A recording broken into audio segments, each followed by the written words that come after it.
මේ ශ්‍රී ලංකා ගුවන් විදුලි සංස්ථාවයි. ජාතියේ සංනිවේදකයා විශ්වාසය සමග පෙරට.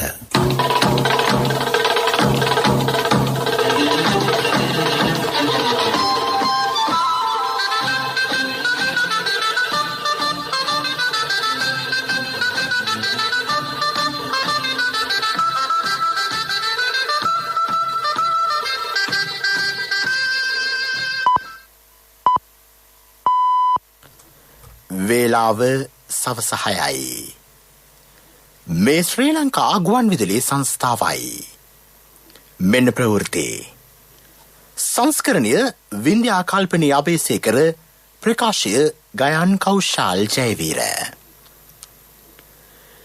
පෙරපාසල් යාන්ත්‍රණය විධිමත් කිරීමට අග්‍රාමාත්‍යවරයාගෙන් නියෝග. සෑම ග්‍රාම නිලධාරී වසමකටම ලක්ෂ 25ක් වටනා නව පෙරපාසලක්. කොවිඩ් ඩෙල්ටා ප්‍රභේදය මෙරටට. ආසාදිතයන් 5 දෙනෙකු දෙමට ගොඩින් හමුවෙයි. විපක්ෂයේ විශ්වාස භංගයේ පදනම් විරහිත බවට ඇමති උදේ ගම්මන්පිලගෙන් ප්‍රකාශයක්. කෝප් කමිටුවේ විශේෂ රැස්වීමක් ලබන 22 වෙනිදා. මඩකලපුවේ නව රජවාස වෙළඳ සංකීර්ණයක් ස්ථාපිත කෙරේ. කොරෝනා මූලාරම්භය පිළිබඳ විමර්ශනවලට චීනයේ දායකත්වය සැක සහිත බවට ඇමරිකාවෙන් චෝදනා. පාපන්දු සුපර් ලීග් දෙවන වටේ තරඟ කල් දැමේ. අවම පහසුකම් සහිත පෙරපාසල් හඳුනාගෙන ඒවා සංවර්ධනය කරන බව අග්‍රාමාත්‍ය මහින්ද රාජපක්ෂ මහතා ප්‍රකාශ කරයි. සෞභාගී දැක්ම ජාතික ප්‍රතිපත්තිය තුළ ජාත්‍යන්තර ප්‍රමිතියට අනුව පෙරපාසල් පවත්වාගෙන යාමේ යාන්ත්‍රණය රටට හඳුන්වා දෙන බව සඳහන්ව ඇත. ඒ අනුව රුපියල් ලක්ෂ 25ක් වටනා ආදර්ශමත් පෙරපාසලක් රටේ සෑම ග්‍රාම සේවා කොට්ටාශයකටම ලබා දීම රජය අරමුණ බව අග්‍රාමාත්‍යවරයා පැවසිය. එතුමා මෙම අදහස් පළ කළේ පෙරපාසල් ගුරුවරුන් සඳහා රුපියල් 2500ක මාසික දීමනාවක් ලබා දීමේ ගුරු අභිමානී ජාතික උත්සවයට එක්වෙමිනි. කාන්තා හා ළමා සංවර්ධන, පෙරපාසල් හා ප්‍රාථමික අධ්‍යාපන, පාසල් යටිතල පහසුකම් හා අධ්‍යාපන සේවා රාජ්‍ය අමාත්‍යාංශයේ යටතේ මෙම වැඩසටහන ක්‍රියාත්මක වේ. පෙරපාසල් ගුරුවරුන් 25000කට වැඩි පිරිසක් මෙම දීමනාව ලබා ගැනීමට සුදුසුකම් ලබා ඇත. විධිමත් පුහුණුවකින් පසු පෙරපාසල් ගුරුවරයා ස්ථිර මාසික වැටුපක පිහිටුවීමට සැලසුම් කර තිබේ. එමෙන්ම පෙරපාසල් ගුරුවරුන්ට විශ්වවිද්‍යාල උපාධිය දක්වා දැනුම වර්ධනය කර ගැනීමේ අවස්ථාව ලබා දෙන බවද අග්‍රාමාත්‍යවරයා ප්‍රකාශ කළේය. අධ්‍යාපන අමාත්‍ය මහාචාර්ය ජී.එල්. පීරිස් සහ රාජ්‍ය අමාත්‍ය පී.එල්. නිශාන්ත යන මහත්වරු එහිදී මුල් ළමා අධ්‍යාපනය පිළිබඳ ජාතික ප්‍රතිපත්ති ප්‍රකාශනය අග්‍රාමාත්‍යවරයාට පිළිගැන්වූහ.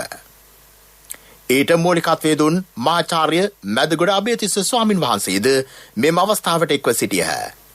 අග්‍රාමාත්‍ය මහින්ද රාජපක්ෂ මහතා එහිදී වැඩිදුරටත් කියා සිටියේ පෙරපාසල තරඟකාරී අධ්‍යාපනය ලබා දෙන තවත් එක් පාසලක් නොකළ යුතු බවයි.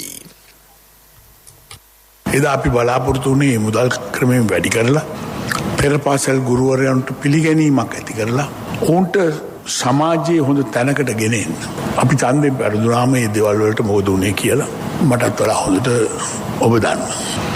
අපි 2015 බලයට පත්වෙච්ච යහපාලන ආණ්ඩුව පෙරපාසල් ගුරුවරු වෙනුවෙන් අපිට මේ ආරම්භය ඉදිරියට ගෙන ආවි කියලා. ඒත් ඒ අය පෙරපාසල් ගුරුවරයා කොතරම් අව탁සීරු කළාද කියනවනම් අපි යෝජනා කළ මාසික රුපියල් 2500 දීමනාව රුපියල් 250ට බැසුවා. ඒ අපිත් එක තරහට දන්නේ නැහැ. රුපියල් 250 මොනවද කරන්න පුළුවන්? ඒක හරියට විහිළුවක්. ඒ මුදල ගන්න ප්‍රාදේශීය ලේකම් කාර්යාලයට යන්නේ. එන්නම ඊට වැඩිය මුදලක් වැය වෙන විදිහ අපි දන්නවා.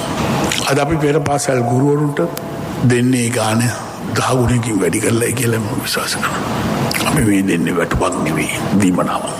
ජීවත් වෙන්න මේ මුදල් ප්‍රමාණවත් නැහැ කියලා අපි දන්නවා. මේක විධිමත් පුහුණුවකින් පස්සේ පාසල් ගුරුවරයාට ස්ථීර මාසික වැටුපක් පිටවීම සඳහා ගත් ආරම්භයක් පවණක් බවත් අපි මතක තබා ගත යුතුයි. ඉන්දියාවේ ව්‍යාප්ත ඩෙල්ටා කොවිඩ් ප්‍රභේදය ශ්‍රී ලංකාවෙන්ද සොයාගෙන ඇති බව ශ්‍රී ජයවර්ධනපුර විශ්වවිද්‍යාලයේ ආසාත්මිකතා හා ප්‍රතිශක්ති වෛද්‍ය විද්‍යාව සහ ශල්‍ය ජෛව විද්‍යා ආයතනයේ අධ්‍යක්ෂ ආචාර්ය චන්දිම ජීවන්දර මහතා ප්‍රකාශ කරයි. මෙම වෛරසය ආසාදිත පුද්ගලයන් 5 දෙනෙකු දෙමඩගොඩ ප්‍රදේශයෙන් සොයාගෙන ඇත. මෙම වෛරසය මෙරට වැඩි වශයෙන් ව්‍යාප්ත B117 වෛරසයට වඩා දරුණු බව ඔහු ජාතික ගුවන්විදුලියට පැවසිය. එහි ව්‍යාප්තිය දෙගුණයකින් ඉහළ යන අතර බරපතල හානිගෙන දෙන බව සිදු කළ පර්යේෂණවලදී සොයාගෙන තිබේ. මේ සම්බන්ධයෙන් අදහස් දක්වන චන්දිම ජීවන්තර මහතා. සාම්පල් 13ක් යොදාගත්තා මේ පර්යේෂණයට. මේ පර්යේෂණ 13න් අතරම දෙබඩගොඩ ප්‍රදේශයෙන් අපි සාම්පල් 9ක් යොදාගත්තේ. 9න් 5ක්ම මේ ඩෙල්ටා කියන B1.617 කියන ප්‍රභේදයට අන්තර්ගත කියලා අපි තහවුරු කරා අද දිනේ. ඉතින් මේකේ වැදගත්කම තමයි මේක තමයි අපි ප්‍රථම වතාවට සමාජය තුලින් ගත සාම්පල් එකක B1.617 කියන මේ ඩෙල්ටා ප්‍රභේදය තහවුරු කරන ප්‍රථම අවස්ථාව. මීට පෙර අවස්ථා දෙකකදී අපි නිරෝධන මධ්‍යස්ථානයකින් වාර්තා කරා. ඉතින් ප්‍රථම වතාවට මේ ප්‍රභේදය සමාජයෙන් තෝරාගත්ත PCR පරීක්ෂණය හඳුනාගත්තේ. විපක්ෂය ඉදිරිපත් කර ඇති විශ්වාස භංග යෝජනාව පදනම් විරහිත බව අමාත්‍ය උදේ ගම්මන්පිල මහතා ප්‍රකාශ කරයි. චෝදනා 10කින් යුත් එම විශ්වාස භංග යෝජනාව තුළ දක්වා ඇති කරුණු අසත්‍ය වීම ඊට හේතුවයි. ඔහු මෙම අදහස් පළ කළේ අද පැවති මාධ්‍ය හමුවකට එක් වෙමිනි. ඉන්ධන මිල ඉහළ දැමීමේ තීරණය ගනු ලැබුවේ ජනාධිපතිතුමා සහ අග්‍රාමාත්‍යවරයා පත් කළ අමාත්‍ය මණ්ඩල අනුකමිටුවක් මගින් බව හෙතෙම වැඩිදුරටත් පැවසිය. එමෙන්ම මෙම විශ්වාස භංගය පරාජය කිරීමට ආණ්ඩු පක්ෂයට හැකියාව පවතින බවද ඔහු කියා සිටියේය. 2020 වසරේ ඛනිජ තෙල් සංස්ථාව ලැබූ ලාභය සහ ඉන්ධන මත බදු අය කර ආදායම කිපිවියද යන්න සම්බන්ධයෙන් මහබැංකු වාර්තාවේ දක්වා ඇත. ඒ අනුව මෙම විශ්වාස භංග යෝජනාවට අත්සන් කළ විපක්ෂයේ කිසිවෙකු 2020 වසරේ මහබැංකු වාර්තාව පරිශීලනය කර නොමැති බව අමාත්‍යවරයා ප්‍රකාශ කළේය. විපක්ෂය ගෙනෙන විශ්වාස භංග යෝජනාවට ආණ්ඩුව ශක්තිමත්ව මුහුණ දෙන බව පාර්ලිමේන්තු මන්ත්‍රී මේජර් සුදර්ශන දෙනිපිටිය මහතා අවධාරණය කරයි. ජාතික ගුවන්විදුලිය කළ විමසීමකදී ඔහු ප්‍රකාශ කළේ යුද සමයේද රණවිරුවන් අධෛර්යමත් කරමින් විපක්ෂය ක්‍රියා කළ බවයි. අදත් එලෙසින්ම ඔවුන් රජයේ වැඩපිළිවෙලට පදනම් විරහිත චෝදනා එල්ල කරන බව හෙතෙම පැවසිය. මන්ත්‍රීවරයා වැඩිදුරටත් කියා සිටියේ කොවිඩ් වෛරසය මෙරටෙන් තුරන් කිරීම මෙම අවධියේ පවතින විශේෂ කාර්යභාරය වන බවයි. විපක්ෂයෙන් විශ්වාස භංගයක් කියනවා කියලා අපි දැනගත්තයි අපේ ගම්මන්පිල ඇමතුමාට. නමුත් මම හිතන්නේ ඒක මේ ඇත්තටම විහිළු සපයනවා වගේ වැඩක්. මේ වෙලාවේ මේ වගේ දේවල් කරන වෙලාවක් නෙමෙයි. ඔක්කොම එකතු වෙලා මේ රට බේර ගන්න ඕන වෙලාවක්. රට බේර ගන්න, රටේ ඉන්න ජනතාව බේර ගන්න ඕන වෙලාවක්. අපි මේ කොරෝනා වලින් ඉන්න මේ වගේ වෙලාවේ මේක විහිළුවක් කරන්නේ. අනිත් එක මේ තීන්දුව අරන් තියෙන්නේ තනි තීන්දුවක් නෙමෙයි. අනිත් එක ඒ අදාළ විෂය භාර අමාත්‍යවරයාට ගන්න බෑ. මේ පෙට්‍රල් වැඩි කරනවද ඩීසල් වැඩි කරනවද ඒකට ඉන්න කමිටුවක්. ඒකේ අනිවාර්යයෙන්ම අතිගරු ජනාධිපතිතුමා, අමාත්‍යතුමා, විෂය භාර අමාත්‍යතුමා, මුදල් අමාත්‍යාංශයේ ලේකම්වරු මේ හැම කෙනාම අරගෙන කරගත්ත තීන්දුවක් තමයි. ඉතින් ඒක නිසා මේ හදන්නේ මේ වෙලාවේ අර නිකන් බොරදියේ මාළු බාන වගේ වැඩක් කරන්න. ඒක කවුරුත් පිළිගන්නේ නැති ක්‍රියාවලියක්. රාජ්‍ය නිෂ්පාදන ආයතන එක් වහලකයටට ගෙනෙන රජවාස වෙළඳ සංකීර්ණය මඩකලපුව දිස්ත්‍රික්කය තුළද ස්ථාපිත කරන බව වෙළඳ අමාත්‍ය බන්දුල ගුණවර්ධන මහතා ප්‍රකාශ කරයි. ගුණාත්මක තත්වයෙන් උසස් භාණ්ඩ අඩු මිලට විධිමත් ක්‍රමවේදයක් යටතේ මඩකලපුව ප්‍රදේශයේ ජනතාවට ලබා දීම මෙහි අරමුණයි. මඩකලපුව ආහාර ගබඩා පරිශ්‍රය තුළ මෙය ඉදි කෙරේ.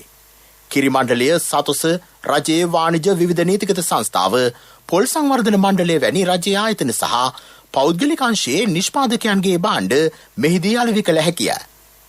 මෙම කන්නේ සිට ජනතාවට අත්‍යවශ්‍ය සම්බ සහ නාඩු සහල් රුපියල් 100කට වඩා අඩු මිලකට ලබා දෙන බවද අමාත්‍යවරයා වැඩිදුරටත් පැවසිය.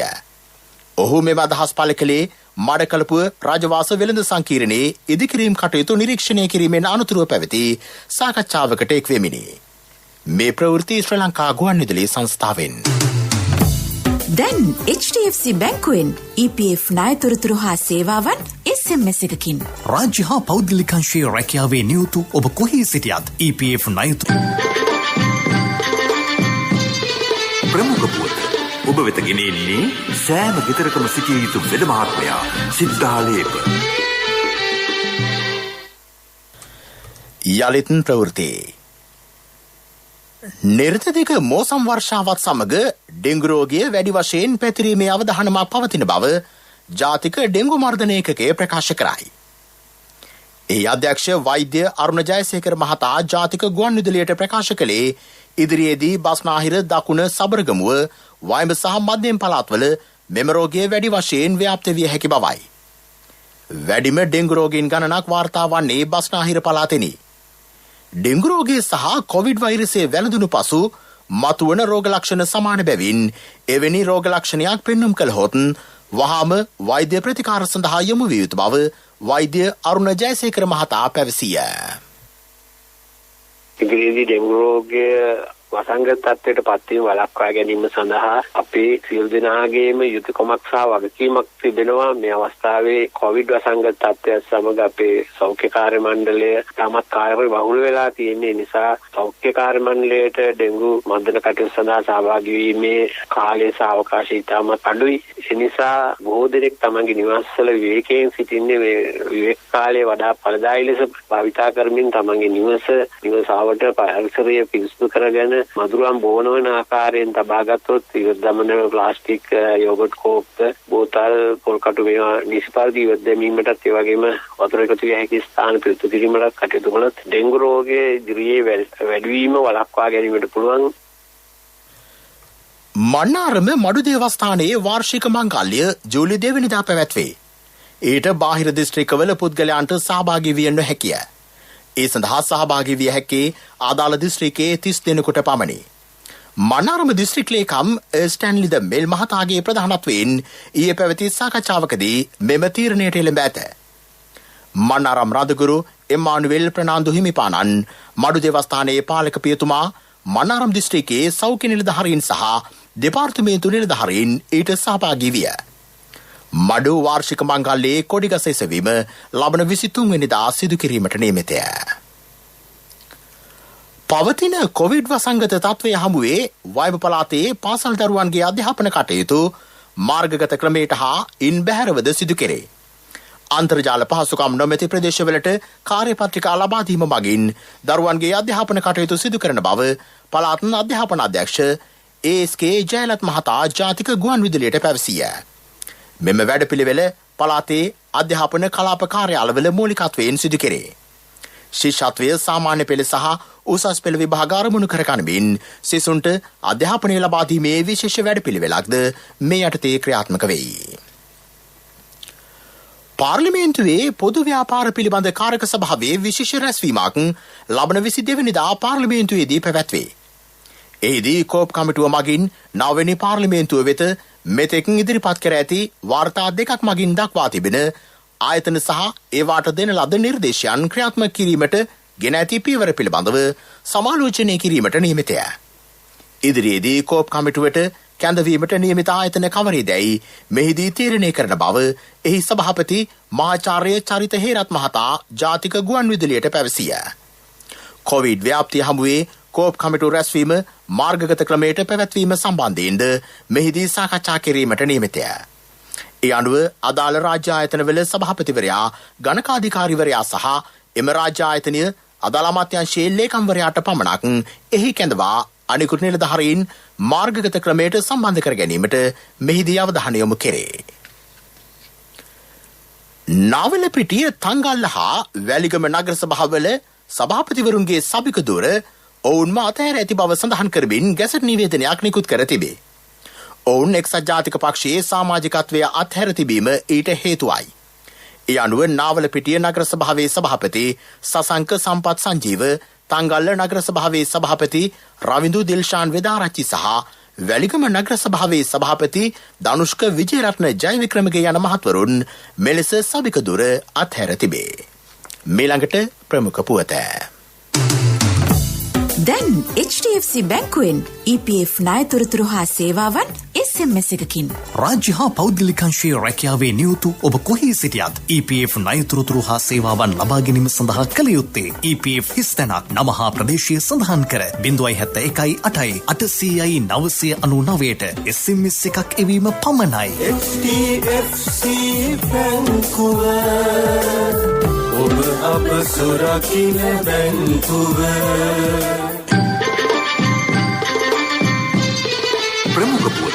ඔබ වෙත ගෙනෙන්නේ සෑම ගෙදරකම සිටිය යුතු වෙද මහත්මයා සිද්ධාලේප. එළඹෙන උසස් පෙළ විභාගය හා ශිෂ්‍යත්ව විභාගයේ පැවැත්වෙන දිනය කල් දැමීම පිළිබඳව කිසිදු තීරණයක් මෙතෙක් ගෙන නොමැති බව අධ්‍යාපන අමාත්‍යාංශයේ ලේකම් මහාචාර්ය කපිල පෙරේරා මහතා පවසයි. විභාගයේ පැවැත්වීමේ හැකියාව සම්බන්ධයෙන් නිරන්තරයෙන් සමාලෝචනය කෙරේ. ජාතික ගුවන්විදුලිය කළ විමසීමකදී ඔහු ප්‍රකාශ කළේ අධ්‍යයන සහ අනධ්‍යයන කාර්ය මණ්ඩලවලට කොවිඩ් මර්ධන එන්නත ලබා දීම කෙරෙහි අවධානය යොමු කර ඇති බවයි. මගේ නම් කිසි බලාපොරොත්තුවක් නැහැ. රටේ බලාපොරොත්තුවක් නැහැ විභාග කල් දැමීම, වැඩ කල් දැමීම. එනිසා අපිට පොඩ්ඩක් කල් තියෙනවා. අපි මෙන්න මෙහෙම තැනක ඉන්නේ. අපි දැන් දවසින් දවස සතියෙන් සතිය බලනවා එක් පළාතේ එක් පාසලේ දරුවන්ගේ ඔන්ලයින් ක්‍රමයක හෝ වෙනත් ක්‍රමයක විශේෂ නිර්දේශ ආවරණය කිරීමේ ප්‍රගතිය කොහොමද කියන එක. එතකොට ඒ ප්‍රගතියත් එක්කලා පාසල් හැටික්ම අරගන්න පුළුවන් ඔක්තෝබර් 3ට ඉස්සෙල්ලා අපිට පුළුවන් වෙනවා ඒ කටයුතු කරන සූදානම එහෙමම තියෙනවා.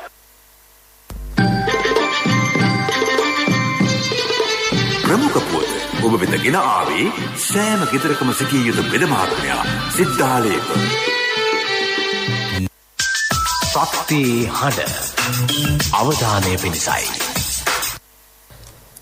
සංචරණ සීමා පනවා ඇති මෙම කාලේ දරුවන්ගේ මානසික සෞඛ්‍ය යහපත්ව පවත්වාගෙන යාමට දෙමාපියන් දැඩි අවධානයක් යොමු කළ යුතු බව ශ්‍රී ජයවර්ධනපුර විශ්වවිද්‍යාලයේ වෛද්‍ය පීඨයේ කතිකාචාර්ය මනෝවිද්‍යාඥ යශෝදා රෝහණචන්ද්‍ර මහත්මිය ප්‍රකාශ කරයි.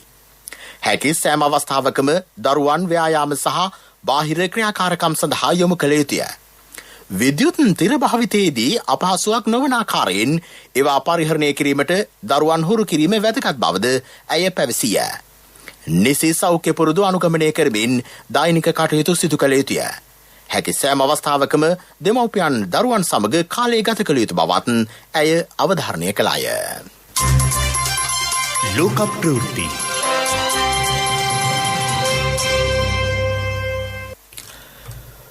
කොවිඩ් වෛරසයේ මූලාරම්භය සෙවීම සම්බන්ධයෙන් සිදු කරන පර්යේෂණ සඳහා චීනය දක්වන දායකත්වය ඉතා අඩු බව ඇමරිකානු ජනාධිපති ජෝ බයිඩන් මහතා සඳහන් කරයි. ඔහු වැඩිදුරටත් සඳහන් කළේ එහි විනිවිධභාවයක් නොමැති බවයි. චීනයේ වූහාන් ප්‍රදේශයෙන් කොවිඩ් ආසාදිතයන් මුල්වරට සොයා ගැනිනේ. ඒ සම්බන්ධයෙන් විමර්ශනය කිරීමට බුද්ධ්‍යංශ යොදවා ඇති බවද ඇමරිකානු ජනාධිපතිවරයා මීට පෙර සඳහන් කළේය. කෙසේ වෙතත් මේ සම්බන්ධයෙන් එල්ල කරන චෝදනා චීනය තරයේ ප්‍රතික්ෂේප කරයි. ගත වූ පැය 24 තුළ නව කොවිඩ් ආසාදිතයන් 67208 දෙනෙකු ඉන්දියාවෙන් වාර්තා වෙයි. සිදුව ඇති කොවිඩ් මරණ සංඛ්‍යාව 2330කි. පුද්ගලයන් 1,03,570 දෙනෙකු සුවය ලබා ඇත. මේ වන විට ඉන්දියාවේ කොවිඩ් ආසාදිතයන් වාර්තා වීමේ අඩුවක් දක්නට ලැබෙන බව ඉන්දිය සෞඛ්‍ය පවසයි. එමෙන්ම මෙක්සිකෝවෙන් කොවිඩ් ආසාදිත මරණ 200ක් අද වාර්තා වෙයි. යුක්‍රේනයෙන් වාර්තා වන කොවිඩ් මරණ සංඛ්‍යාව 55කි. පාකිස්තානයෙන් කොවිඩ් මරණ 46ක් වාර්තා වෙයි. ඒ අනුව මේ වන විට ගෝලීය කොවිඩ් මරණ සංඛ්‍යාව 38,49,051ක් වෙයි. පිරසර සංවර්ධනයක පුවත් සම්පින්ඩනය සංවර්ධන පුවත්.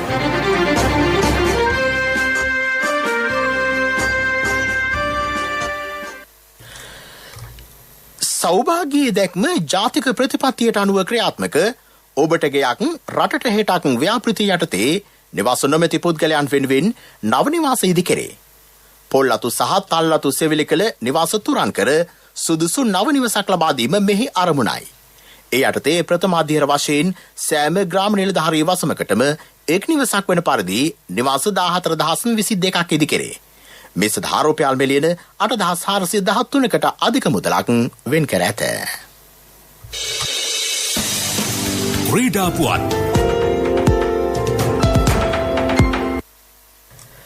කසක්ස්ථාන අන්තර්ජාතික මලල ක්‍රීඩාවලියට සහභාගී වීමේ අවස්ථාව ශ්‍රී ලංකා මලල ක්‍රීඩා කණ්ඩායමට අහිමි වී තිබේ. වීසා ලබා ගැනීමේ ගැටලුවක් හේතුවෙන් ශ්‍රී ලංකා කණ්ඩායමට අද කසක්ස්ථානයේ බලා යාමට නොහැකි විය. ලබන 19 සහ 20 දිනවල පැවැත්වීමට නියමිත එම ක්‍රීඩාවලියට මෙරට ක්‍රීඩකාවන් සිව් දෙනෙකු සහභාගී වීමට නියමිතව තිබෙනවා. ලබන මාස පළමු සතියේදී ආරම්භ කිරීමට සැලසුම් කර තිබූ සුපර් ලීග් පාපන්දු තරඟාවලියේ දෙවන වටේ තරඟ කල් දමන බව ශ්‍රී ලංකා පාපන්දු සම්මේලනය පවසයි. පවතින කොවිඩ් වසංගත තත්ත්වයේ හේතුවෙන් මෙම පියවර ගෙන ඇත. එම තරඟාවලිය ජූලි මාස 2 වෙනිදා ආරම්භ කිරීමට සැලසුම් කර තිබුණේ.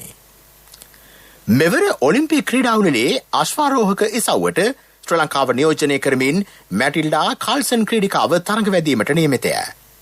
ඇය වසර ගණනාවක සිට ජර්මනියේ අශ්වාරෝහක පුහුණුවීම් වල යෙදී ඇත.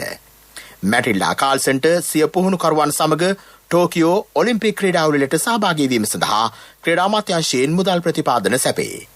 ඇයට ද්විත්ව පුරවැසිභාවය සහිත විදේශ ගමන් බලපත්‍රයක් රජය මගින් පසුගියදා පිරිනැමුණේ. ව්‍යාපාරික පුවත් ඔබ වෙත ගෙන එන්නේ NSB ගෞරව ප්‍රශංසා. ඔබේ මුදලට සුරක්ෂිතම ස්ථානය ජාතික ඉතිරි කිරීමේ බැංකුව. ව්‍යාපාරික පුවත් ඔබ වෙත ගෙන ආවේ රට වෙනුවෙන් විශිෂ්ට සේවයක් සිදු කළ ජ්‍යෙෂ්ඨ පුරවැසියන් වූ ඔබට පෙදෙන උත්තමාචාරයක් ලෙස ජාතික ඉතිරි කිරීමේ බැංකුව NSB ගෞරව ප්‍රශංසා හඳුන්වා දුන්නා. දැන් NSB ගෞරව ප්‍රශංසා සමගින් 6.5% අවම පොලියක් යටතේ මිලියන 5ක් දක්වා ණය මුදලක් පැය 2කින් ලබා ගන්න. විශ්‍රාමික රාජ්‍ය සේවක ඔබට වයස අවුරුදු 75 දක්වා ගෙවීමේ පහසුකම්ද සහිතයි. ග්‍රිබ් වාර්තා අනවශ්‍යයි. NSB ගෞරව ප්‍රශංසා. ඔබේ මුදලට සුරක්ෂිතම ස්ථානය ජාතික ඉතිරි කිරීමේ බැංකුව. ආර්ථික පුවත් ආවරණය ඔබේ ඕනම අවශ්‍යතාවයකට සුදුසු මූල්‍ය විසඳුම් දෙන එන අය දියුණු වෙන අය එන LOLC සමූහය එන්න දියුණු වෙන්න.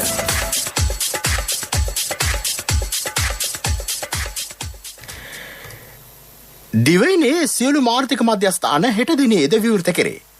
මෙමගින් ජංගම සේවා වෙළඳුරුන්ට එළවලු සහ පළතුරු මිලදී ගත හැකිය. අද දිනේද දිවයිනේ සියලු ආර්ථික මධ්‍යස්ථාන විවෘත කෙරෙන. මගේ මහත්තයා දාපු මේ රත්තරන් මුද්ද තමයි මගේ ජීවිතේ. LOLC එකට ඔයාලගේ රත්තරන් පණ වගේ. ඔයාලගේ රන් බහන්න අපි ළඟ තියනකල් ඔයාලට ජීවිත රක්ෂණයකුත් දෙන්නේ අපි විතරයි. වෙලාවට ගෙවා ගන්න බැරි වුණොත් ඔයාලගේ රත්තරන් කොහොම හරි ඔයාලටම දෙන එකයි අපේ ප්‍රතිපත්තිය. ගෙවා ගන්න අමාරුනොත් අපි කතා කරලා විසඳුමකුත් දෙනවා. මුද්දට මං හිතපු නැති ගාණක් හම්බුණා. ආපු ගමන් වැඩෙත් උනා. වටිනා තෑග්ගකුත් හම්බුණා. LOLC එක කරන ගනුදෙනුවක් රත්තරන් වටින ගනුදෙනුවක් කියන්නේ ඒකනේ. LOLC ෆයිනෑන්ස් රන්සවි රන්නය සේවාව. රත්තරන්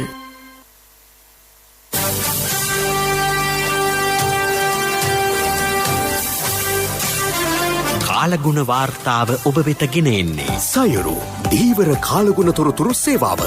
ඔබගේ ප්‍රදේශයට අදාළ කාලගුණ තොරතුරු නොමිලේ එසැනින් ඔබේ ඩයලොග් දුරකථනයට 828 අමතා ලියාපදිංචි වන්න.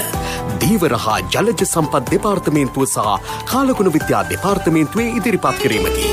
සයුරු සමග සුරැකීම.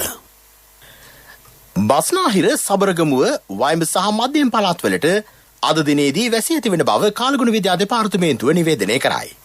දකුණු පළාතේ ගාල්ල සහ මාතර දිස්ත්‍රික්කවලටද වැසී ඇති වේ. මධ්‍යම කඳුකරේ බටහිර බැවුම් වලත් උතුරු මැද සහ වයිඹ පළාත්වලත් හම්බන්තොට සහ ත්‍රිකුණාමලය දිස්ත්‍රික්කවලත් පැයට කිලෝමීටර් 50 ඉක්ම වූ සුළං ඇති විය හැකි බව එම දෙපාර්තමේන්තුව සඳහන් කරයි.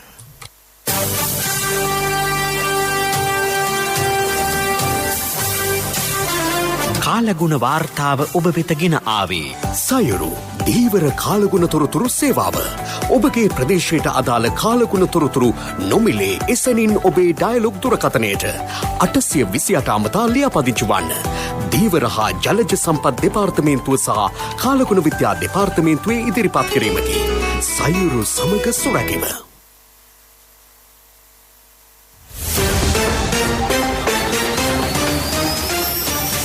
කඩාවැටුණු ආර්ථිකයත් පාස්කු ප්‍රහාරයත් සමග බිඳවැටුණු ආර්ථිකය තවත් බිඳවැටමින් පැවති අවධියක බලයට පත්වුණු රජයට පොදුවේ ලෝකයටම බලපෑ කොවිඩ් වසංගතයටද මුහුණ දෙමින් සිටියදී ෆැකනිල් ෂට්ඩවුන් වෙනි හරසුන් වදන් මගින් කළ නිරර්ථක උත්සාහයන්ගෙන් ජනතාව මුලා කරන්නට වෙරදරූ සමහරු නවතම තිරපිටපතක් ලියා අවසන්ය. ඒ උදය ගම්මන්පිල අමාත්‍යවරයාට එරෙහිවගෙන විශ්වාසභංග යෝජනාවයි. ආණ්ඩු පක්ෂය හා විපක්ෂය රටේ ජනතාවට ආදරය කළ යුතුයි. ප්‍රශ්නය විශ්වාසභංගය ජනතාවට ආදරය කරන්නක්ද රටට ආදරය කරන්නක්ද.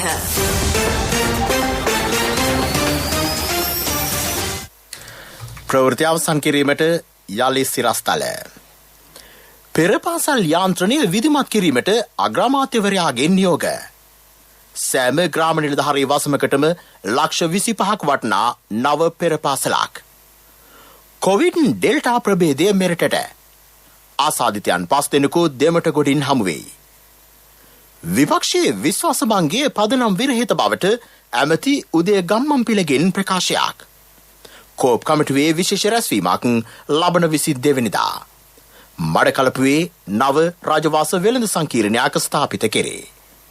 කොරුණා මූලාරම්භය පිළිබඳ විමර්ශනවලට චීනයේ දායකත්වය සැක සහිත බවට ඇමරිකාවෙන් චෝදනා. පාපන්දු සුපර් ලීග් දෙවන වටේ තරඟ කල් දැමේ.